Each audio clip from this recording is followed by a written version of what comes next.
Así que bienvenidos también los que se están conectando a través de redes. Es un mensaje para hombres, pero si hay mujeres en línea, son bienvenidas también. Aunque los principios que veremos son para todos, ¿verdad? Esta reunión siempre la advierto en redes porque alguna vez en el Congreso de Hombres, ¿verdad? Algo dijimos y no fue un mero chascarrillo, sino que tenía una intención, porque entre broma y broma había hombres que sí tenían su identidad puesta en ello, y de repente por ahí una hermana en redes se espantó. Ay, pastor, no sé qué. Le dije, a ver, hermana, lo dije verbalmente, está en la descripción del texto, ¿verdad? Que era para hombres. Entonces, si andaban ellas ahí de chismosas viendo que le predicamos a los varones, pues atienden a las consecuencias, ¿verdad?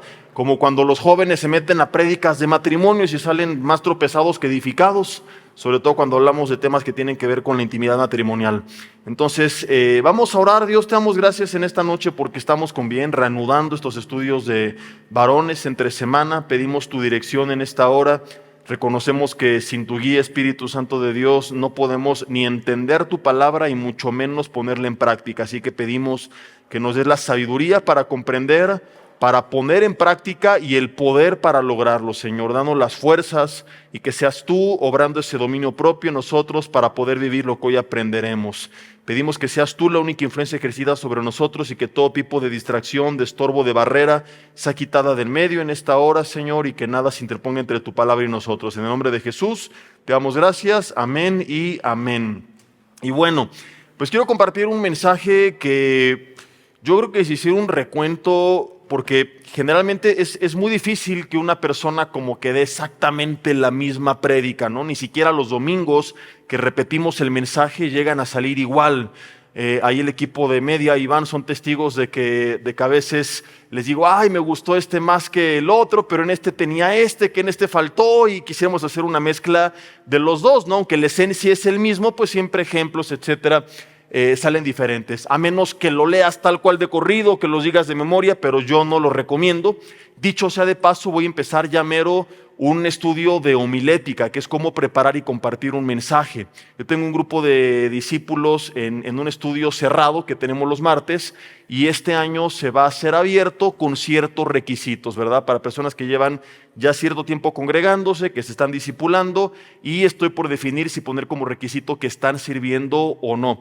Pero lo que iba con esto es que en homilética pues no recomendamos el leer tal cual, el darlo de memoria, porque puedes perder un poco del impacto en la transmisión del mensaje. No solamente es importante el contenido, sino la forma, y cuando tú lo dices de memoria, pues no lo estás, o difícilmente lo vas a estar sintiendo. Y de Jesús se asombraban, dice la Biblia, las personas, no solo por lo que enseñaba, sino por cómo enseñaba, porque enseñaba como quien tiene autoridad y no como los hipócritas, dice la Biblia. Pero bueno, no es esta mi enseñanza. El punto es que la esencia del mensaje que voy a compartir hoy creo que es una de las cosas que a lo mejor no con ustedes, no con la congregación, pero sí a lo largo del tiempo más he llegado a enseñar, porque recuerdo cuando era líder y pastor de jóvenes, que volvían los jóvenes de los campamentos y de los congresos y de los retiros bien avivados, bien encendidos, ¿verdad? Y querían leer la Biblia y orar y consagrarse, irse de misioneros, predicarle al diablo, y de repente a las 2-3 semanas estaban igual de apagados, decaídos, de apáticos que antes, y de ahí que algún día Dios puso en mi corazón compartir la esencia de esta enseñanza, que no tiene tanto la intención de convencernos de vivir una vida de acuerdo a la voluntad de Dios en santidad, renunciando al pecado, sino que es más un mensaje que tiene la intención de enseñar a quien ya tiene la convicción de tratar de vivir ese tipo de vida, cómo lograrlo. O sea, no estoy diciendo no hay que vivir en santidad, no, sí hay que hacerlo, pero hay personas que lo quieren hacer, que tienen la convicción de hacerlo y que viven frustradas porque una y otra vez vuelven al mismo punto de partida. Entonces, hoy que es el primer estudio de varones del año, quiero compartir esto porque yo sé que estamos iniciando el año justamente con esta misma intención. Como siempre les he dicho, no necesitamos un año nuevo para poner en práctica propósitos y metas y sueños, porque la misericordia de Dios no se renueva cada día, sino cada mañana según Lamentaciones 3:23, entonces realmente cada día es una buena oportunidad. Y si hoy 15 de enero del 2025 tú dices, yo ya eché a perder mi propósito, si no va ni el mes completo, ¿verdad? Pues bueno, no te preocupes ni te decepciones, porque hoy la misericordia de Dios se vuelve a renovar para que lo vuelvas a intentar. El punto es que en medio de esa intención, muchos están aquí como propósito de año, ¿no? Me voy a discipular. ¿Cómo le hago para lograrlo? Porque a lo mejor hoy tienes el anhelo o lo tenías hace 15 días, lo tendrás la próxima semana, pero una cosa es lo que tú anhelas en tu corazón y otra cosa es cómo lograr tener esas fuerzas para dominar sobre diferentes pensamientos, sentimientos, tentaciones, luchas que nos vienen y que a veces no es que seamos cínicos, sino que no sabemos cómo vivir una vida en santidad, cómo vivir una vida en victoria sobre el pecado. ¿Sí me estoy explicando o no? Yo a esta lucha les he compartido que le llamo el quiero pero no puedo, porque tenemos dos grupos de personas. Uno que son personas cínicas que no les interesa, están felices encubriendo su pecado. Si tú eres de estas personas, este mensaje hoy no te va a servir, porque no es un mensaje de confrontación, de convencerte, de quebrantarte, ¿verdad? Y hay gente que así vive, endurecida y dice, pues yo vivo una doble vida, con mi bola de tranzas, mi inmoralidad, mis vicios, y nadie se da cuenta, y mientras no me cachen, ¿verdad? Mi familia, mi jefe, mis pastores, pues no me importa, ¿no? Y hay mucha gente que hasta que no sale a la luz, pues no es quebrantada y no empieza a tratar con todo esto. Pero hay un segundo grupo de personas, y creo que hay muchos en esta noche, porque si no, no estarías aquí. Si a ti no te interesara hacer la voluntad de Dios, difícilmente te tomarías la molestia de manejar o tomar el transporte, menos con el triste tráfico que hay en esta ciudad, ¿verdad? Y con el mendigo frío que está haciendo, para venir a escuchar de la palabra de Dios. Entonces creo yo que la mayoría de los que están aquí son, uno, porque la mujer los amenazó, y ella está allá atrás orando, ¿verdad? Y te dijo, o vienes conmigo, o no hay póster en 3 semanas, duermes en el sofá con el perro, y dijiste, pues ni modo, voy a tenerme que chutar al loco del pastor para que no me castigue mi mujer. Levanten la mano los que vienen en esas condiciones para orar por ellos. Por aquí hay dos, dicen, bien oprimidos, pero bien honestos, ¿verdad? O dos, pues varones que creo yo en su mayoría tienen el anhelo en verdad de honrar a Dios, ¿no? Aún si la regaste, dice, Señor, ya no quiero fallar, quiero hacer tu voluntad. Y todos tenemos diferentes luchas, porque Gálatas 5:17 habla de las obras de la carne y habla de diferentes situaciones que están arraigadas a nosotros, ojo, por naturaleza. O sea, no es que el diablo las sembró o que vienen del mundo, sino que están arraigadas a nuestro cuerpo contaminado por el pecado. Y queremos vencer en contra de ellas, pero a veces no sabemos cómo, y justamente de eso trata este mensaje. Lo primero que quiero hacer es leerte no la historia, sino algunos pasajes de un hombre que llegó a pasar por exactamente lo mismo, y lo sabemos porque nos los dijo tal cual con sus propias palabras. A mí me impresiona lo honesto que fue este hombre, porque es de los hombres más grandemente usados por Dios en toda la historia de la humanidad, autor de 13 de los 27 documentos que conforman el Nuevo Testamento. Algunos le dan 14 atribuyéndole Hebreos, muchos lo tienen en duda, ¿verdad? Pero sin contar Hebreos, es un hecho que Pablo escribe 13 cartas que son parte de casi la mitad del Nuevo Testamento. O sea, es impresionante toda la bendición que ha sido para nuestras vidas y para tantos cristianos. Es un hombre que perseguía el cristianismo, como el domingo lo veíamos, que se encuentra cara a cara con Jesús, que es llevado al tercer cielo. ¿Lo sabías? Él mismo dice, no sé si en el espíritu o en mi cuerpo, pero fui llevado al tercer cielo. Recibe una serie de revelaciones directamente de parte de Dios, así como las que tú veías cuando te ponías bien pacheco, pero él las vio de verdad. ¿Verdad? Dile de al lado, te están hablando, no te hagas.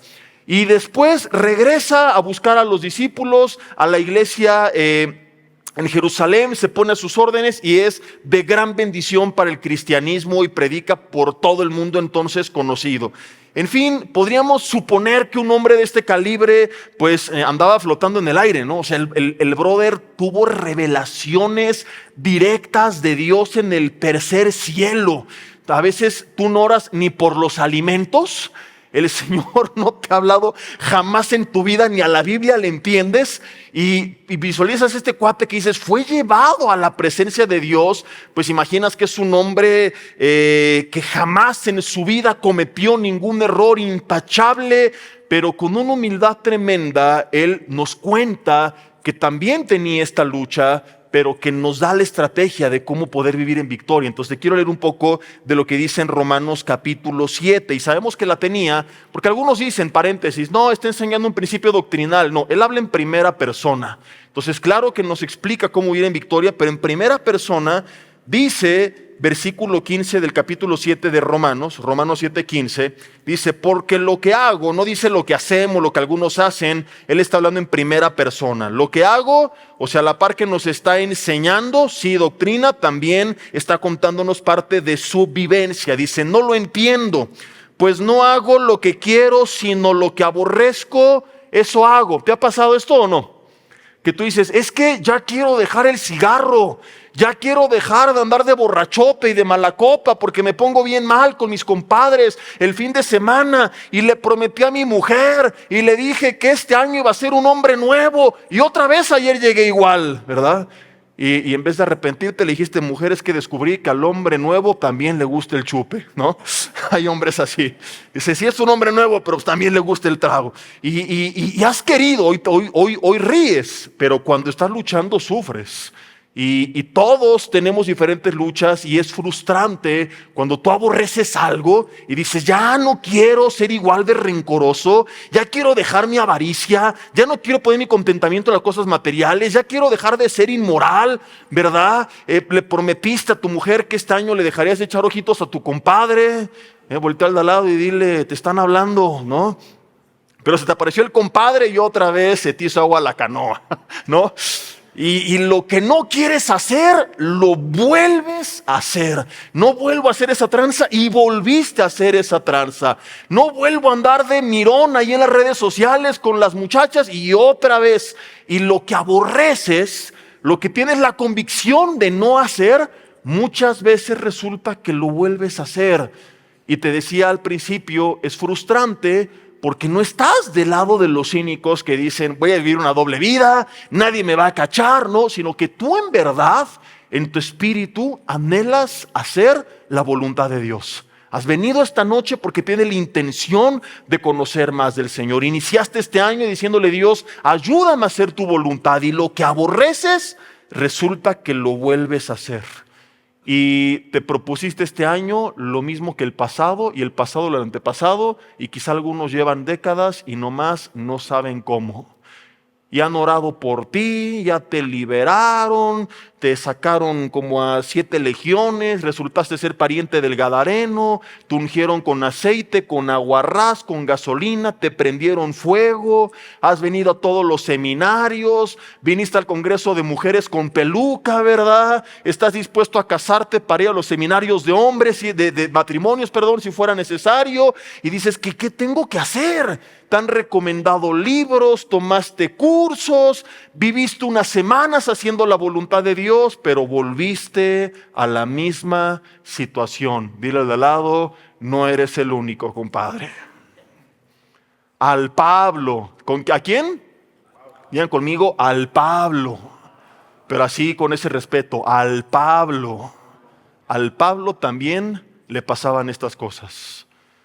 Entonces, te quiero de entrada decir esto no para justificarlo, porque la intención de la enseñanza no es que tú salgas diciendo, bueno, pues ya aprendí que es normal, ¿no?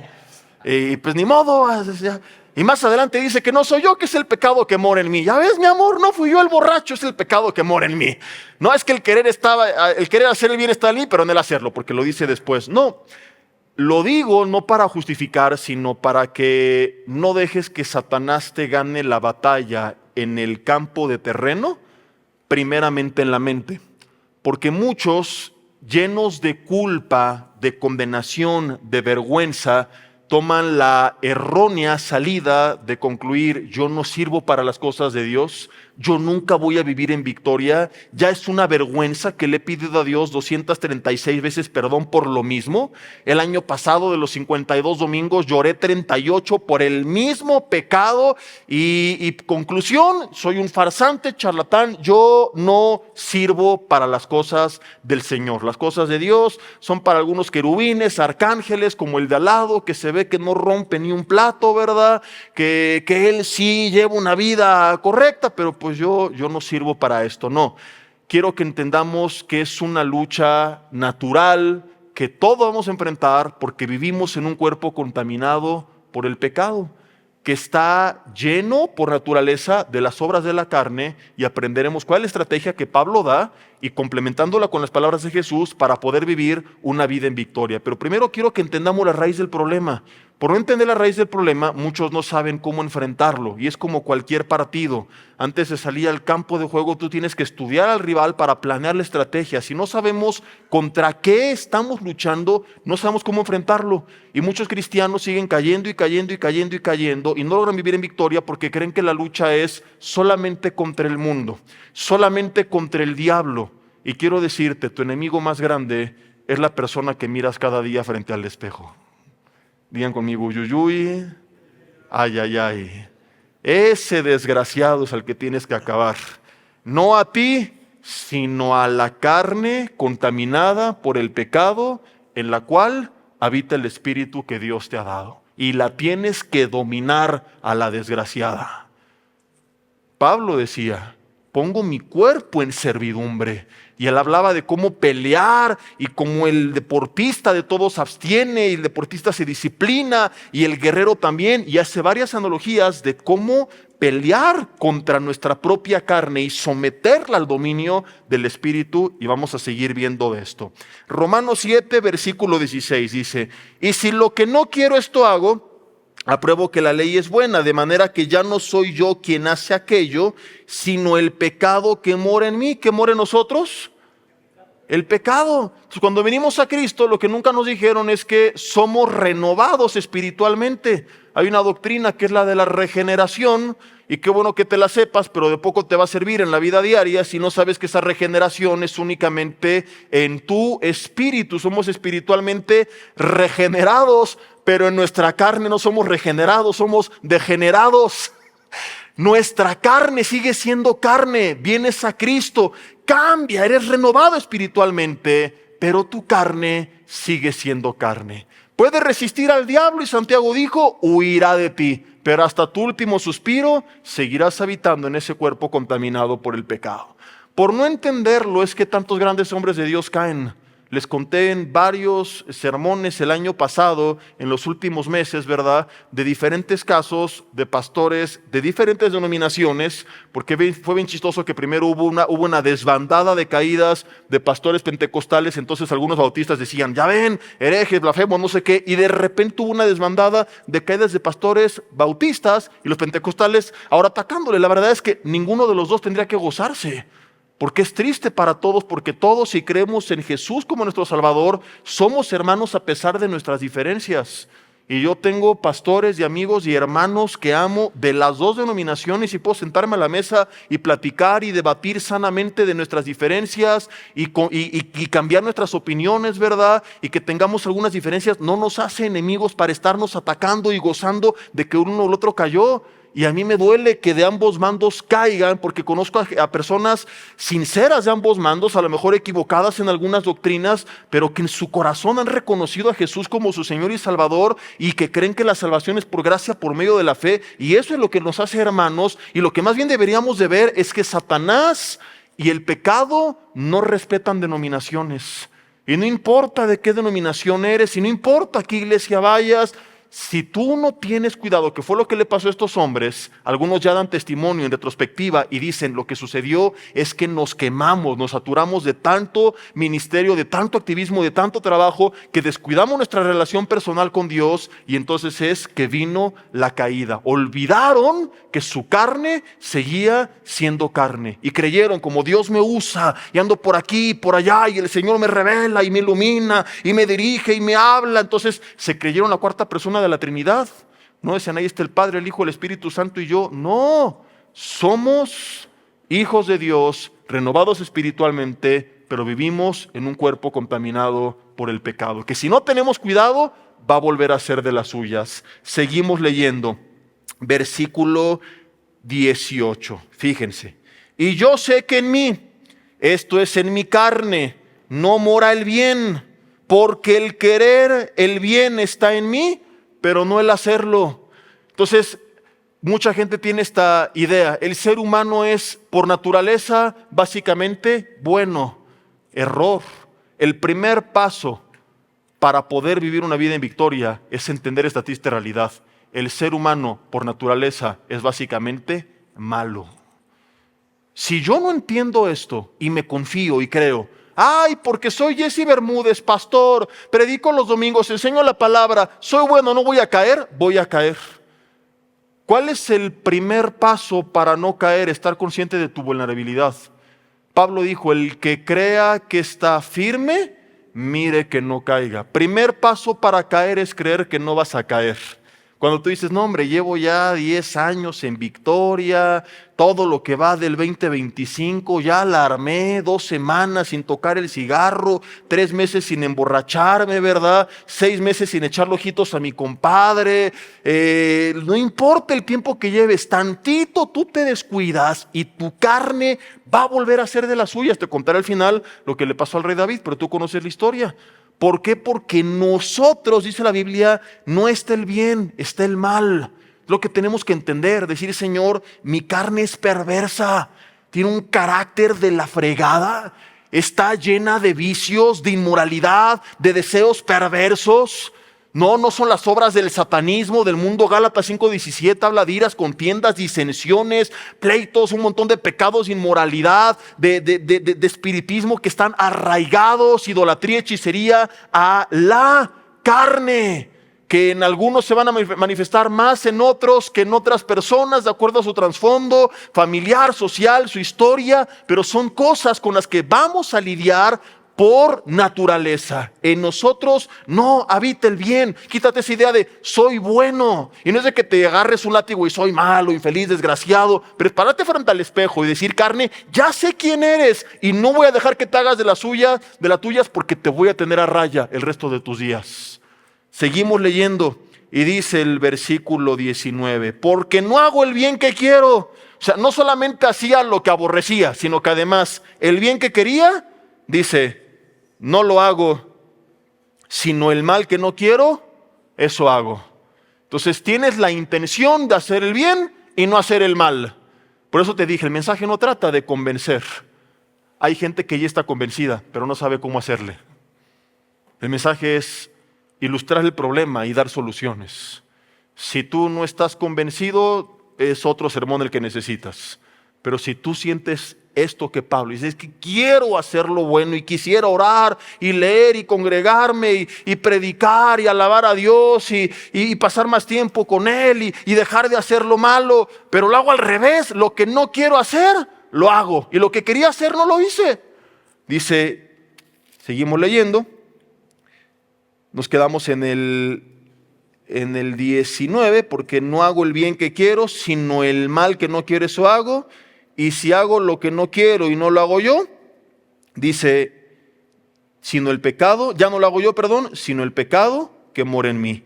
Así que queriendo hacer el bien, versículo 21, hay esta ley, que el mal está en mí. No que no, hasta me vieron feo, porque se les han creído esos sermones de los motivacionales coaches con título de pastor modernos que no, saca el campeón que hay en ti, brother. Lo único que hay en ti sin Cristo es un ser habituado a hacer el mal. Si quieres sacar lo mejor de ti, tienes que rendirte al Señor, como lo veremos, para que el Señor pueda hacer su obra en tu vida. De hecho, es totalmente contrario. La Biblia dice que si hacemos el bien es porque el que produce el querer como el hacer es Él por su buena voluntad. Entonces, en la medida que entendemos el problema, hallamos la solución. Mientras no entendamos la raíz y creamos, es que soy bueno, nunca vas a hallar la solución y seguirás haciendo el mal por estar engañado. Y no es para que te desprecies y me voy a cortar porque soy un infeliz. No, la Biblia manda a cuidar tu cuerpo como el templo del Espíritu Santo y respetarte. Pero saber que tu carne está contaminada por el pecado es el punto de partida para vivir en victoria. Dice el versículo 22, porque según el hombre interior me deleito en la ley de Dios, pero veo otra ley en mis miembros que se rebela contra la ley de mi mente y me lleva cautivo a la ley del pecado que está en mis miembros. Miserable de mí, ¿quién me librará de este cuerpo de muerte? Gracias doy a Cristo Jesús, mi Señor, así que yo mismo con la mente sirvo a la ley de Dios, mas con la carne a la ley del pecado. Pareciera ser que terminó esto en una tragedia. No, miserable de mí, ¿quién me librará? Con la carne sirvo a la ley del pecado. Conclusión, aventémonos todos por la ventana acabando este servicio. ¿No pareciera ser así? Pero recuerda lo que el domingo te dije, la historia no termina porque aquí diga capítulo 8, es una continuación. Primero se presenta el problema, pero después viene algo subtitulado como viviendo en el Espíritu. Y adivina de qué se trata, de cómo solucionar el problema del capítulo 7. Y básicamente es a través de una vida en el Espíritu. Y ahí mismo dice que si por el Espíritu, ojo con esto, hacemos morir las obras de la carne, viviremos. ¿Qué es lo que puedo hacer morir? ¿La carne? No, la carne sigue siendo carne. Pero ¿puedo hacer morir las qué? Entonces hay esperanza, sí se puede. No va a morir tu carne, va a seguir siendo carne hasta tu último suspiro. Pero lo que puedes hacer morir es las obras de la carne. La pregunta es, ¿por medio de quién? Según el capítulo 8, por medio de una vida en el Espíritu. ¿Y qué es una vida en el Espíritu? Una vida conectada con el Señor. En la medida, y lo voy a explicar, que yo paso más tiempo en oración, alabando a Dios, escuchando su palabra, predicando su palabra, que yo paso tiempo en comunión con Él, llenándome del Espíritu Santo, lo que nos manda Pablo, no sean llenos de vino, sean llenos del Espíritu, hablando con salmos, con himnos, con cánticos espirituales, ¿verdad? En la medida que yo estoy conectado con Dios, me empiezo a llenar espiritualmente. Llenarme del Espíritu no es, vivo una vida apática de lunes a sábado y el domingo vengo aquí, oh Señor, lléname, y paso, sí, recibe. No, llenarme del Espíritu es mantener mi comunión con Dios todos los días, todo el tiempo posible. Orad sin cesar, dijo Pablo en 1 Tesalonicenses 5:17. Y entonces me lleno de Él y Él empieza a dominar por completo mi vida. Ese fuego que está apagado se enciende y entonces puedo tener la capacidad de hacer morir las obras de la carne porque soy más fuerte en mi espíritu. Básicamente esto es lo que Jesús dijo cuando Él le dijo a los discípulos, velad y orad. ¿Para qué? ¿Se acuerdan? Es Mateo 26, si no mal recuerdo, déjenme ver por aquí. Seguramente lo tengo anotado. Mateo 26, 41 es correcto. Velad y orad para que no entréis en tentación. ¿Por qué? Dijo Jesús. Porque a la verdad el espíritu está dispuesto. Romanos 7, quiere hacer el bien o quiere hacer el mal, pero sorpresa, la carne es débil. Es el mismo mensaje de Pablo resumido en un versículo. Porque uno es un hombre muy usado por Dios, pero a fin de cuentas hombre, y el otro es Jesús. Entonces todo lo que Pablo dijo en Romanos 7, en esos versículos que leímos, Jesús lo resume en un solo versículo. Él es el maestro de maestros. Velen y oren, porque aunque su espíritu esté dispuesto, su triste carne es débil. Dos simples y sencillos consejos que Jesús da para poder evitar caer en tentación y poder cumplir con los deseos que tenemos en nuestro espíritu de hacer la voluntad de Dios. Uno de ellos es el que Pablo describe en Romanos capítulo 8. Tiene que ver con orad, ligado a vivir una vida en el espíritu, porque orad es mantener mi comunión con Dios. Muchos creen que es nada más cuando estoy hablando, pero es todo aquello que pone mi espíritu en contacto con Dios. Porque si no sería imposible cumplir con lo que Pablo dijo, orad sin cesar. Si orar es solamente hablarle a Dios, ¿cómo yo podría orar en este momento que les estoy predicando? ¿Cómo podría orar cuando estoy comiendo? Pero cuando yo estoy en mi espíritu conectado con Dios, en mi mente todo el tiempo, ya sea platicando con Él, escuchando alguna alabanza, alabándole, predicando su palabra, yo estoy manteniendo esa comunión. Es vivir una vida en el Espíritu. Pero Jesús, como es Jesús, no solamente nos da un consejo, que es lo que Pablo hizo en Romanos 8, le añade otro, y quiero meditar un poquito de este para luego regresar a Romanos 8. Velad y orad. ¿Y qué es velad? Es un consejo preventivo, muy práctico y muy bueno de parte de Jesús. Velad es un término que entendían mejor en aquellos tiempos porque las ciudades, generalmente amuralladas, tenían en las esquinas torres donde había personas vigilando que no vinieran ejércitos extranjeros, y estas personas se les conocía como atalayas. El atalaya, desde el Antiguo Testamento, nos decía la Biblia, si no mal recuerdo es en Ezequiel 33, ¿verdad? Que cuando veía un ejército con espada, tenía que tocar trompeta. Y de acuerdo al sonido de la trompeta, convocaba para asambleas, para fiestas o para guerra. Si el atalaya se quedaba dormido y no tocaba trompeta y la sangre del pueblo derramada, Dios se lo demandaba al atalaya por su irresponsabilidad. De modo que la chamba del atalaya era prevenir, y para eso en las noches tenían que velar. Entonces lo que Jesús enseña es en sentido figurado, porque no puedo literalmente velar todo el tiempo, menos después de los 40, te desvelas y al otro día te sientes como si te hubieran agarrado a patadas, ¿o no?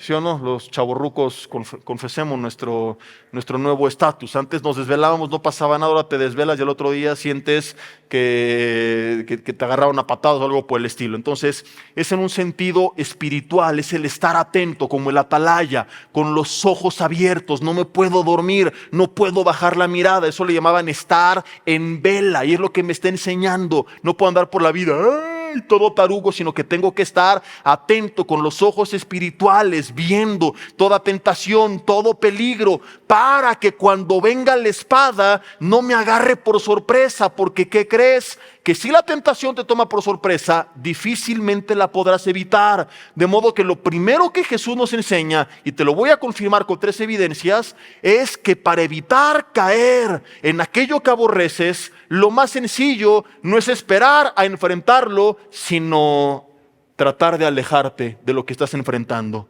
Hay batallas que vale la pena pelear.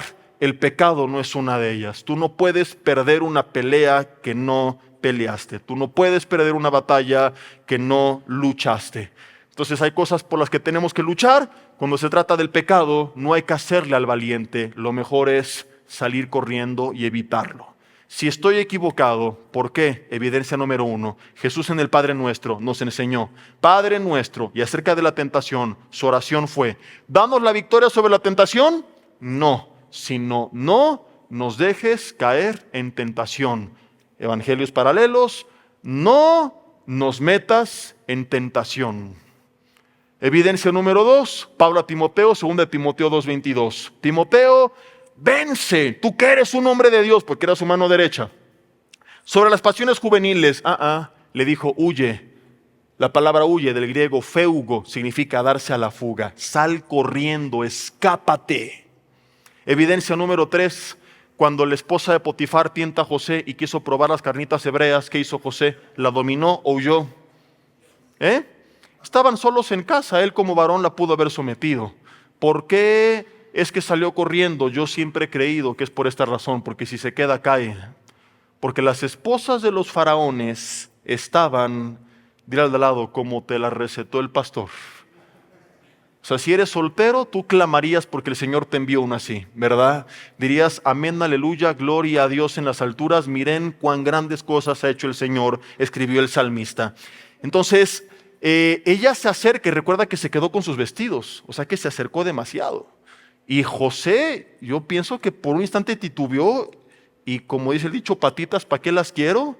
Y de aquí viene el dicho de mejor vale decir que aquí corrió, que aquí quedó o que aquí murió, y se echó a correr el brother, porque si se queda, lo más seguro es que cae. No lo idealices, es un gran hombre de Dios, pero era hombre y también cometió errores, pues no voy a hablar de ellos, pero hay errores en la vida de José, como en la vida de Elías, como en la vida de prácticamente todos los hombres de Dios, al menos de quienes la Biblia habla lo suficiente para descubrirlo. Romanos 3:10, no hay justo ni aun uno. Entonces fíjate, en un ejemplo práctico de la historia del Antiguo Testamento, José cuando enfrentó la tentación, ¿qué hizo?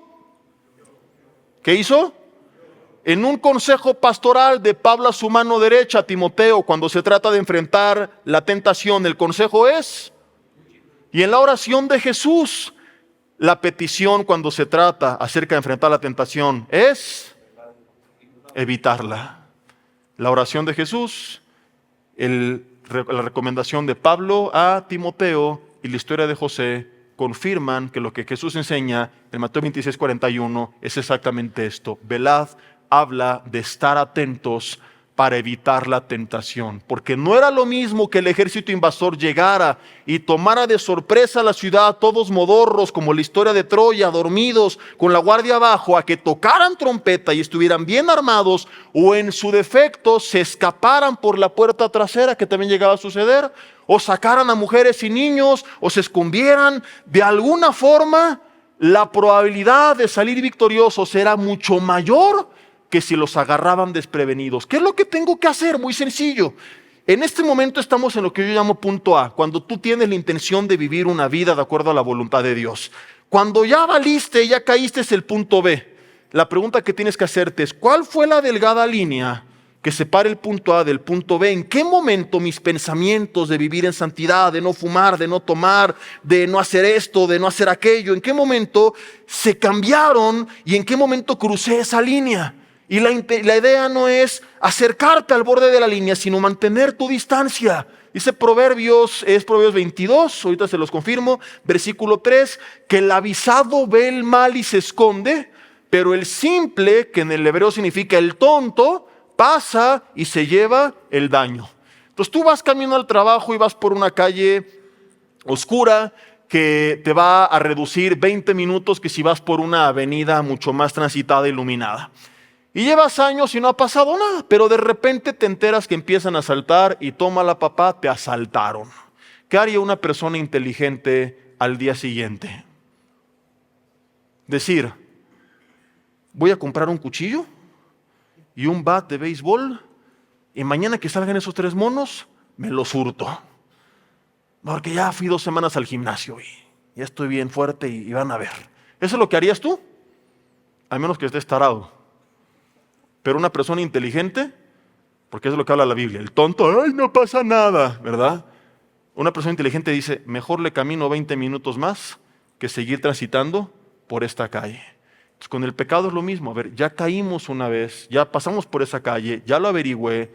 La pregunta que me tengo que hacer es, ¿cuál es el camino que recorrí para llegar a ese punto y cómo lo puedo evitar? No es cómo armarme mejor para enfrentarlo, no es cómo lo puedo evitar, cómo salir corriendo, cómo evitar la tentación, cómo pasaste del punto A al punto B y qué tienes que hacer con esa línea para mantener tu distancia, para mantenerte lejos.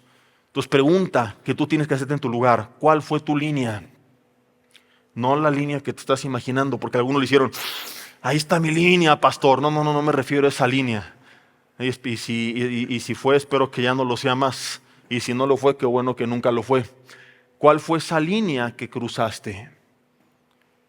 Problemas con el alcohol y a lo mejor fue meterte en un lugar donde había demasiada tentación y pensaste que no iba a pasar nada. Evita esos lugares. Fui ir con un grupo de amigos, no, yo soy cristiano, les voy a evangelizar, no va a pasar nada, y llegaste bien borracho.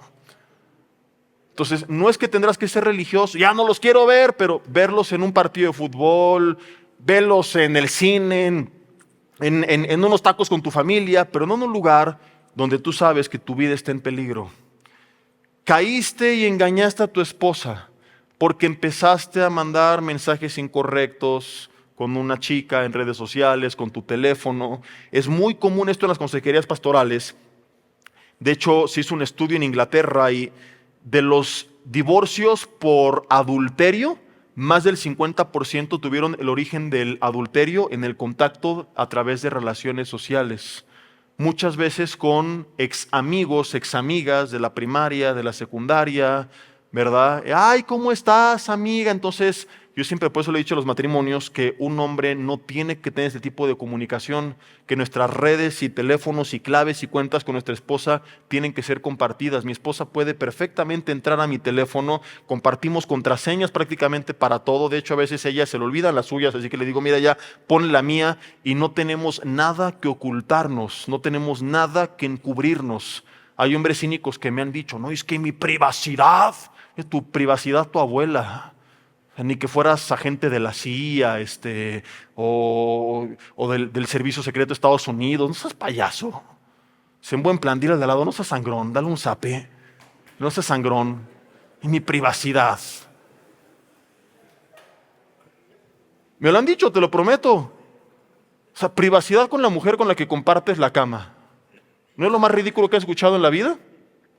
Es el pretexto del infiel para encubrir su pecado, las cosas como son. Y dale gracias a Dios que lo dije aquí, no el domingo. Porque hace mucho tiempo sí lo hice un domingo y hubo muchos problemas matrimoniales esa tarde, después del servicio. Pero si no se arrepienten, pronto lo voy a hacer un domingo. Entonces, tienes que ver qué fue lo que te llevó, ¿no? Empezaste a lo mejor con pláticas inadecuadas. Ay, qué guapa te ves. Ay, muchas gracias. Algunos por su trabajo tienen que tener comunicación con mujeres, pero que la comunicación es estrictamente laboral. Oye, que esto y que el otro, no contestes. Si contestaste fuera de horarios de trabajo, que sea enfrente de tu esposa, que ella vea lo que estás tú respondiendo, que no haya secretos, porque lo contrario, los secretitos, el teléfono misteriosamente acomodado en la mesa boca abajo, ¿verdad? Son síntoma de que algo estás comenzando a encubrir. Y ahí empieza muchos a aumentar la intensidad.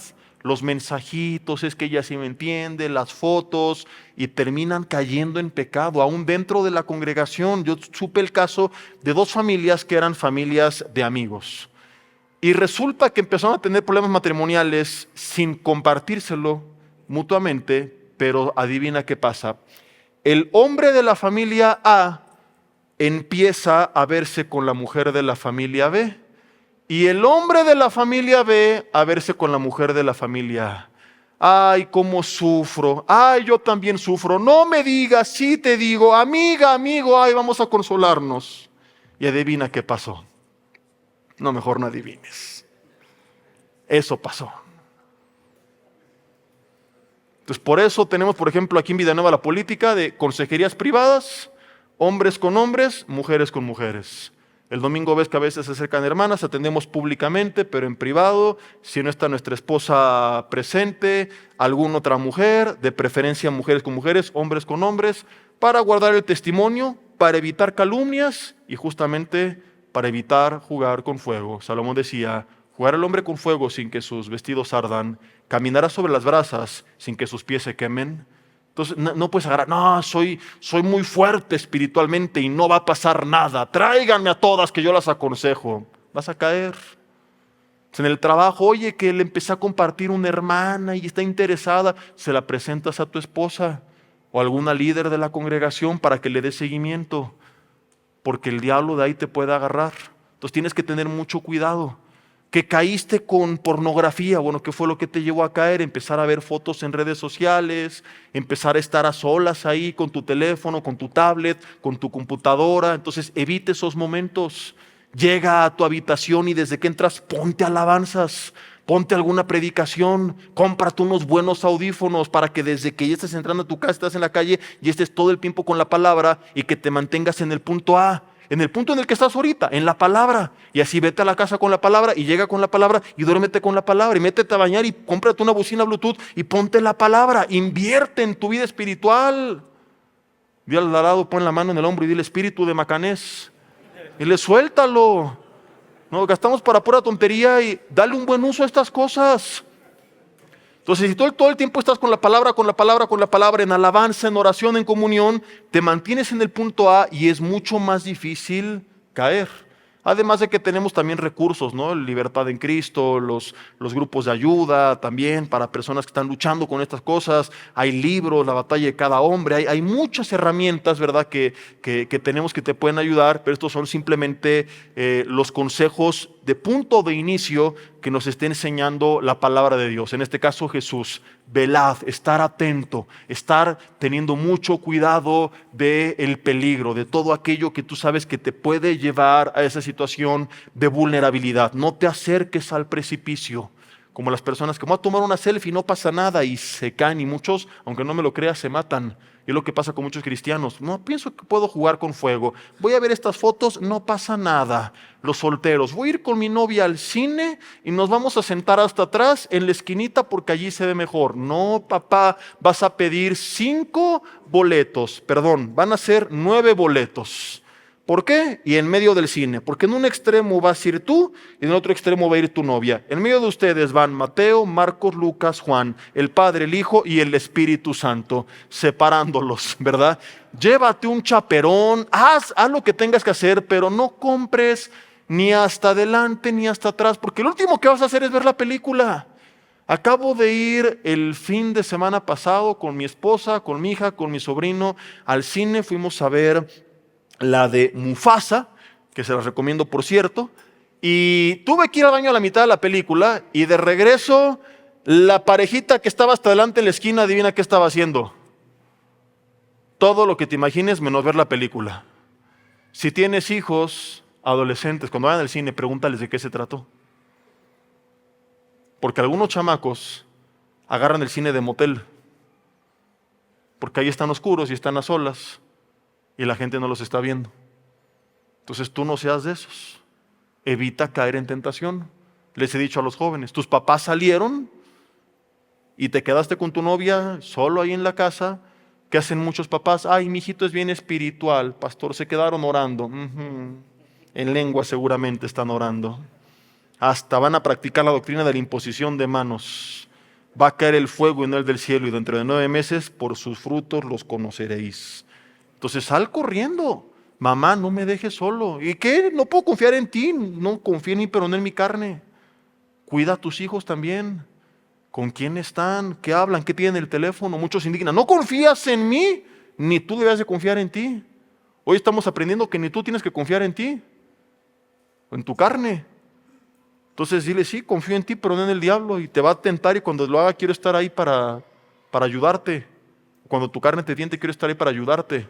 Velad es evitar a toda costa toda fuente de peligro. Podemos seguir meditando, pero no quiero que se nos vaya el tiempo y que se nos pase el otro que estábamos iniciando. Entonces, en primer lugar, de modo preventivo, salir corriendo. Di algunos ejemplos, ya te corresponde a ti en oración preguntarle, a ver, Señor, ¿en qué momento cambiaron mis pensamientos? ¿En qué momento ya no quise hacer tu voluntad? ¿En qué momento me vi inmerso en la tentación, en el pecado y mi cerebro se empezó a alterar y los neurotransmisores me terminaron atrapando para evitar esa línea? ¿Qué es lo que tengo que hacer para mantenerme a raya de esa línea? Y lo segundo que Jesús dice, además de velad, es orad. Como ya le explicamos, es mantener mi comunión con Dios. Porque eso, si la tentación me tomó por sorpresa, es lo que me va a dar la suficiente fuerza espiritual para poder resistir, número uno, y número dos, lo voy a explicar, es lo que va a hacer que yo esté tan satisfecho que entonces ya no necesite de otra cosa. Quiero explicar los dos conceptos. El primero de ellos, lo voy a resumir con la historia que usaba un teólogo hace muchos años, cuando le preguntaron cómo explicaba él esta lucha de la carne contra el espíritu. Y dice, mira, es como si dentro de mí viviera un tigre bueno y uno malo, el tigre blanco y el tigre negro. Y los dos se la pasan peleando y cada uno quiere hacer su voluntad. Y le dijeron, señor teólogo, ¿y cuál de los dos suele ganar? Y dijo, es muy sencillo, siempre gana al que más le doy de comer. Si tú te levantaste en la carne, malas noticias, anuncios de chavas por todos lados, anuncios que apelan al orgullo, al ego, a la avaricia, música que invita a la inmoralidad, a la venganza, al resentimiento, a las pláticas en el trabajo, el compadre, los amigos, los vecinos. Regresas a la casa con todo ese estrés, con toda esa presión. En la carne, lo más probable es que en un momento de vulnerabilidad tú vas a explotar y vas a caer, sí o sí. Porque pasaste mucho tiempo en la carne y nada en el espíritu. Y es como querer hacer ejercicio sin haberte alimentado. Los que algún día han hecho algún deporte saben que parte indispensable es comer bien, porque si no, no tienes la fuerza para poder levantar, para poder correr, para poder hacer lo que tienes que hacer. Entonces, mientras más desgaste físico, más tienes que comer. La gente inexperta piensa que se trata de no comer. Y cuando uno empieza a entrenar lo que sea, se da cuenta que mientras más entrena, más tiene que comer. Michael Phelps en las Olimpiadas creo que comía 10,000 calorías diarias, alguna cosa así. Pizzas, hamburguesas. En las Olimpiadas sí, porque era tanto el desgaste de todo lo que nadaba que su cuerpo necesitaba fuente de energía o combustible inmediato, que eran carbohidratos como estos. No era su alimentación habitual, pero en momentos especiales lo tenía que hacer por el nivel de desgaste. Y lo mismo es espiritualmente. Si tú quieres poder dominar en esta batalla sobre tu carne, tienes que estar fuerte espiritualmente. ¿Y cómo lo logras? Alimentándote. Si no te alimentas, estarás débil. Ojo, cuando Daniel propuso en su corazón no contaminarse con la comida del rey, Muchos pastores se enfocan en predicar que él propuso en su corazón no contaminarse, pero olvidan que solamente lo logró porque pidió que se alimentara con legumbres. Si él únicamente dice, no quiero comer esto, pero no come nada, tarde o temprano por el hambre que hubiera hecho, se traga lo demás. ¿Te has puesto a dieta alguna vez en la vida? Y cuando tú te pones a dieta y comes la comida sana, la comida chatarra se te antoja. Pero siempre que tú estés satisfecho, podrás tener un poco de voluntad para decir, se ve rico, pero estoy bien, no es necesario. Pero algún día de hambre porque no comiste bien lo que tenías que comer, ¿qué suele suceder? Te terminas atragantando de lo que sea. Y lo mismo es espiritualmente. Si estás lleno del Señor, vas a tener la fuerza para poder decir no. Vas a decir, pues se antoja, pero no lo necesito, estoy bien. Pero si tú no estás lleno del Señor, vas a caer. Necesitas fortalecerte espiritualmente. Porque el que produce el querer como el hacer, Filipenses 2:13, es Él por su buena voluntad. Si yo no estoy lleno del Señor en mi vida, no tendré la fuerza suficiente para hacer el bien. Y el segundo concepto es muy sencillo. Tú vas a un restaurante buffet y ves un primer platillo que se te antoja mucho, un segundo que se te antoja más, un tercero que se te antoja más. Si de repente te dicen, ¿qué crees que ya no es buffet? Tienes que elegir solamente uno de los tres. ¿Con cuál te quedas? Hoy el primero se veía bueno, pero el 2 estaba magnífico, pero el 3 estaba espectacular. ¿Cuál elegirías? Es muy sencilla la respuesta. ¿Por qué la piensan? Por eso sus esposas les hacen bullying, mis hermanos. Si le respondes a ella, mi amor, ¿cómo estás? Bien. El 3. ¿Cuál se comerían? El 3. Porque el 1 se veía bueno, pero no se comparaba con el 3. Entonces, el cerebro, te lo he explicado muchas veces los domingos, cuando recibe una señal de algo que le gusta, libera neurotransmisores, dopamina, serotonina, vasopresina en el caso de la atracción con las mujeres, en el caso de los solteros, con nuestra esposa, los casados, y he explicado todo esto con matrimonios muchas veces. El punto es el siguiente: el pecado envía señales que producen sentimientos de satisfacción. Por eso es tan difícil cuando algo te gustó dejarlo. Y hay estudios que se han hecho y dejar las drogas, dejar los pecados de inmoralidad, adulterio, fornicación, pornografía, a veces le resulta más fácil a las personas dejar las drogas que dejar los pecados de inmoralidad. Dejar el cigarro, dejar el alcohol, dejar cualquier cosa que produzca satisfacción. No es nada más que tú dices, ya no lo quiero y punto, sino que tu carne se ha vuelto adicta. Y los primeros días, semanas, son los más difíciles en lo que, digamos, tu cerebro hace una reprogramación, un reset. Romanos 12 habla de una renovación de nuestro entendimiento que tenemos que llevar a cabo. Y una manera muy fácil de lograr esto es la siguiente. El pecado es como ese platillo número 1 que se te va a antojar. Pero tu comunión con Dios es como el platillo número 3. Una vez que tú lo pruebes y Dios empieza a revelarse a tu vida y empiezas a pasar tiempo con Él y empiezas a sentir su paz y su gozo, no estoy predicando sensacionalismo, pero en su presencia hay plenitud de gozo. Fruto del Espíritu, Gálatas 5:22, justamente después de las obras de la carne, habla de gozo y habla de paz. Cuando tú experimentas esto, no se compara lo que tú vives cuando estás en comunión con Dios que cuando estás en comunión con el pecado. La señal que está recibiendo tu cerebro es, hey, no necesitas esto, brother, porque antes te gustaba, pero no se compara con el platillo número 3. ¿Me estoy explicando o no? Si no le das algo mejor, difícilmente vas a poder. Y no hay nada mejor que pasar tiempo con el Señor.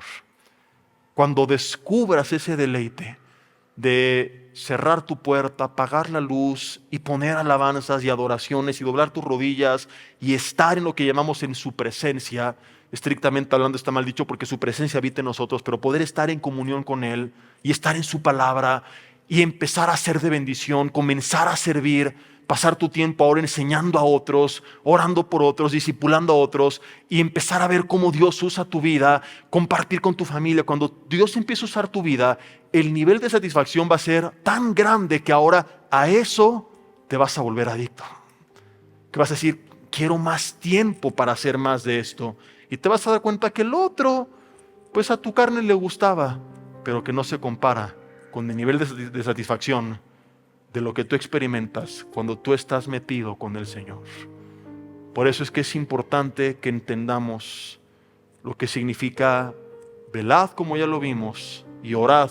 Y por qué esto tan sencillo nos puede ayudar a vivir la vida que siempre hemos querido, pero que a lo mejor no hemos logrado como quisiéramos.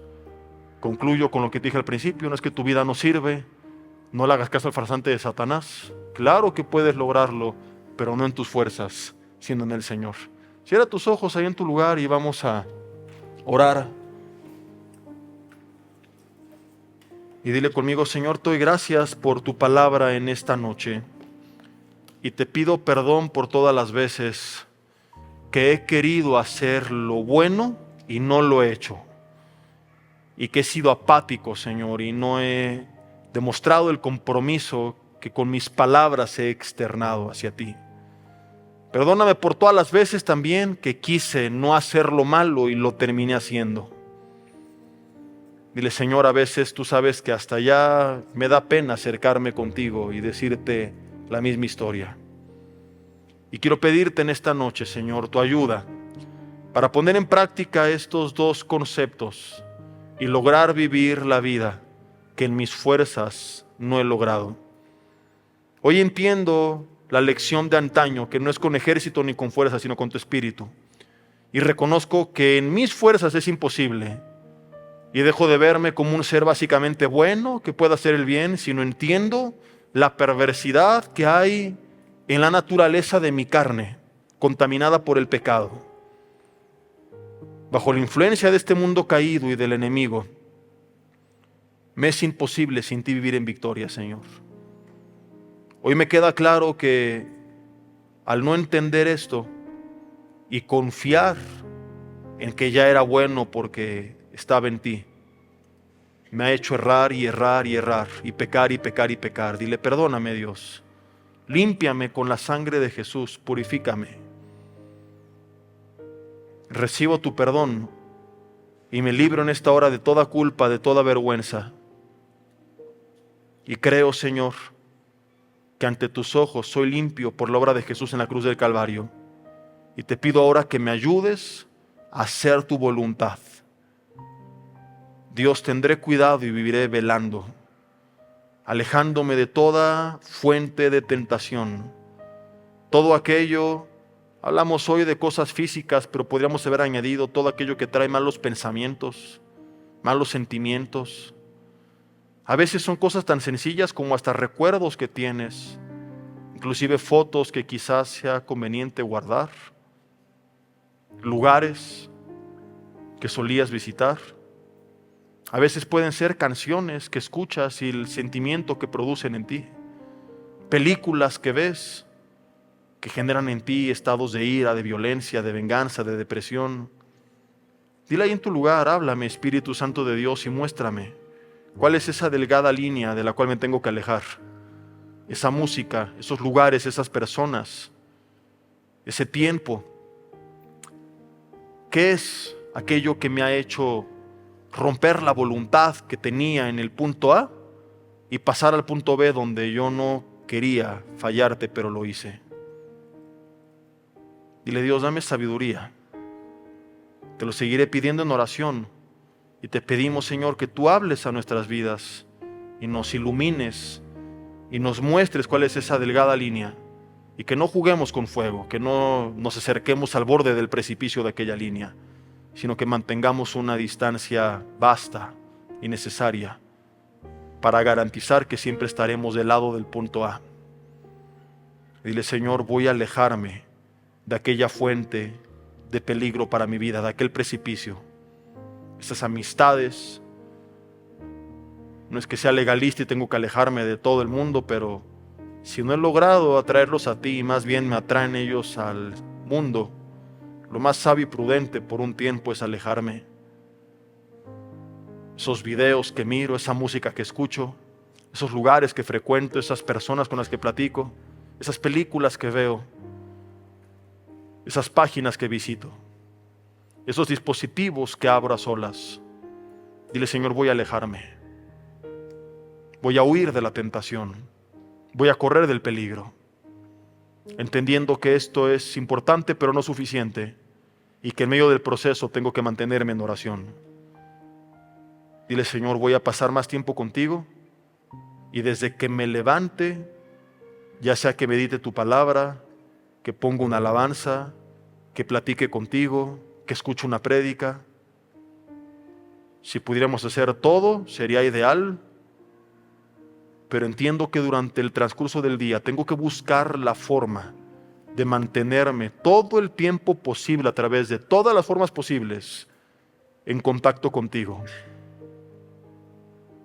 para poder caminar en el Espíritu y entonces, por medio del Espíritu, hacer morir las obras de la carne. Dios, yo oro para que tú des fuerza a cada varón que está sufriendo por no poder vivir la vida que ha querido, que se siente como Pablo externó en Romanos 7, que hoy puedan levantarse en el nombre de Jesús, Señor, y por el poder de tu Espíritu Santo en sus vidas, empezar ahora a manifestar el fruto de tu Espíritu, una de cuyas características es el dominio propio. Señor, que tú les ayudes a vivir en victoria. Digámosle todos juntos, Señor, ayúdame a vivir en victoria. Ayúdame a hacer tu voluntad, a permanecer. Y si llevas tiempo ya viviendo así, gloria a Dios, pero no bajes la guardia. Porque el rey David, después de años de victoria, un día que salió a dar vueltas, segundo libro de Samuel, capítulo 11, en el terrado de su casa, un día de ociosidad fue más que suficiente para que se consumara la más grande de sus caídas. Qué paradoja que este hombre no cayó en batalla con gigantes, ni con murallas, ni con ejércitos, sino cayó en la paz frente a una mujer a la cual no pudo resistir. Le embaraza, manda a matar a su esposo y vino como cascada una serie de consecuencias como efecto dominó a causa de su pecado. Dios lo perdonó y lo levantó, pero hubo consecuencias naturales. Dile, Señor, gracias por ayudarme a vivir en victoria, pero no me voy a confiar. No voy a confiar en mi carne. Entiendo lo traidora que es y no le voy a permitir hacer de las suyas, ni me voy a permitir a mí en el Espíritu averiguar qué tan fuerte o qué tan débil soy. Así que seguiré corriendo y viviré dependiendo de ti. Estaré consciente de mi vulnerabilidad, Señor, sabiendo que si bajo la guardia puedo caer y solo así podemos estar firmes. Que así sea hecho, Dios, en el nombre de Jesús. Amén y amén. Hola, ¿qué tal? Me da mucho gusto saludarles y quisiera simplemente comunicarles que gracias a todos ustedes a través de todas las naciones del mundo que aman la palabra de Dios y que realmente están interesados en que nosotros como organización Vida Nueva para el Mundo y Armando Alducin Ministries continuemos predicando el Evangelio de la Gracia de Jesucristo y que podamos nosotros continuar haciéndolo gracias a sus donaciones. Este año cumplimos 46 años de ministerio, 46 años donde hemos predicado, hemos enseñado, hemos tenido seminarios y de diferentes formas de estudios bíblicos alrededor del mundo y hemos pensado y considerado de una forma fiel el Evangelio de la sana doctrina de Jesucristo. Nosotros, con todas estas donaciones, tenemos que sostener pastores, misioneros, obras, equipos de televisión y aún continuamos buscando la manera de poder elevar este ministerio. Hasta este momento quiero que ustedes estén enterados que no tenemos una sola propiedad como organización y así hemos trabajado durante 46 años porque le damos la importancia a la evangelización, a las misiones y también a los hombres de Dios para levantar más pastores. Le damos las gracias y que pueda Dios con su gracia tocar sus corazones y que puedan ustedes invertir en un terreno donde es fructífero, porque creemos que ha producido bastante buen fruto para la gloria de Dios. Gracias, muchas gracias por sus aportaciones y por las donaciones que sabemos ustedes continuarán haciendo para que podamos continuar siendo fieles en la predicación del Evangelio de la gracia de Dios. Que Dios les bendiga.